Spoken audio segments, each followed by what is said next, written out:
Assalamualaikum warahmatullahi wabarakatuh. Apa kabar anak-anak?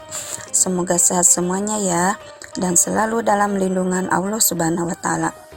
Ketemu lagi bersama Ibu Siti Hasanah, Guru Pendidikan Agama Islam dan Budi Pekerti SDN Cijeler 1. Mari kita awali dengan membaca basmalah dulu ya. Bismillahirrahmanirrahim. Kali ini kita akan mempelajari materi tentang mengenal nama-nama Allah Subhanahu wa Ta'ala.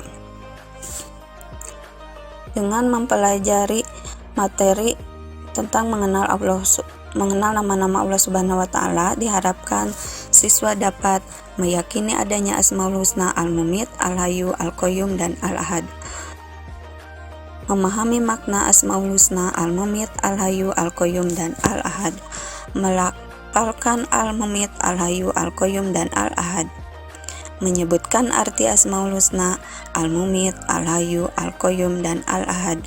Menunjukkan sikap berani, peduli, mandiri, teguh pendirian sebagai implementasi dari pemahaman makna Al-Mumit, Al-Hayyu, Al-Qayyum, dan Al-Ahad.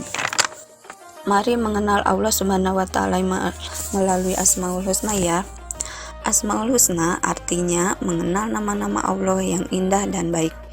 Asmaul Husna menunjukkan kesempurnaan Allah Subhanahu wa Ta'ala. Jumlah Asmaul Husna ada 99, tapi di kelas 5 ini yang dipelajari hanya 4 Asmaul Husna, yaitu Al-Mumit, Al-Hayyu, Al-Qayyum, dan Al-Ahad. Mempelajari Asmaul Husna Allah Subhanahu wa Ta'ala artinya belajar mengenal Allah Subhanahu wa Ta'ala lebih dekat. Kita diwajibkan menyebutnya dalam setiap dzikir dan doa. Al-Mumit mengandung arti yang maha mematikan. Kehidupan di dunia hanya sementara. Banyak cara yang Allah perbuat untuk mematikan makhluk ciptaannya. Jika waktunya telah tiba, hidup atau mati adalah kekuasaan Allah Subhanahu wa Ta'ala. Seorang muslim yang soleh akan selalu ingat kepada Allah Subhanahu wa Ta'ala dan tidak akan pernah takut terhadap kematian. Kematian bukanlah sesuatu yang ditakuti, akan tetapi kematian menuju tangga kebahagiaan abadi di akhirat nanti. Bila kita ingin bahagia, maka kita ikuti perintah Allah dan Rasul-Nya, seperti rajin sholat, rajin baca Al-Quran, rajin belajar, serta patuh dan hormat kepada orang tua, dan menjauhi yang dilarang Allah Subhanahu wa Ta'ala dan Rasul-Nya, seperti mencuri, berkelahi, dan menyakiti orang lain. Al-Hayyu mengandung arti bahwa Allah Subhanahu wa Ta'ala hidup kekal selamanya dan yang memberi hidup makhluknya. Hidup atau mati ada di dalam kekuasaan Allah Subhanahu wa Ta'ala. Berapa banyak orang yang sedang mengalami sakit berat, tapi Allah masih berkehendak memberikan kesempatan untuk hidup.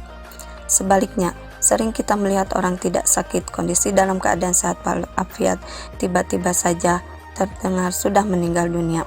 Oleh karena itu, hidup atau mati ada di dalam kekuasaan Allah Subhanahu wa Ta'ala.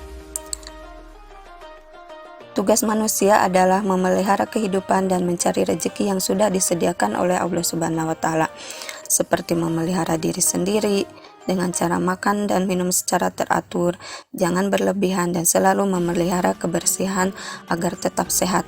Sedangkan perilaku membantu kelangsungan hidup orang lain. Al-Qayyum mengandung arti Allah Subhanahu wa Ta'ala itu berdiri sendiri untuk selama-lamanya. Allah memberikan pendidikan kepada manusia supaya hidup tidak selalu bergantung kepada orang lain. Hidup harus punya semangat mandiri dalam situasi dan kondisi. Pada zaman dulu ada pepatah yang mengatakan, berdiri di atas kaki sendiri atau berdikari.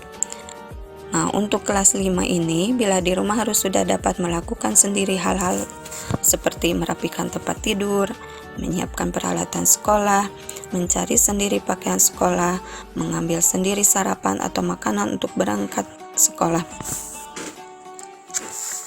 Al-Ahad mengandung arti Allah Subhanahu wa Ta'ala itu esa, seperti yang tercantum seperti yang terdapat dalam surat Al-Ikhlas ayat 1. Bismillahirrahmanirrahim. Qul huwallahu ahad.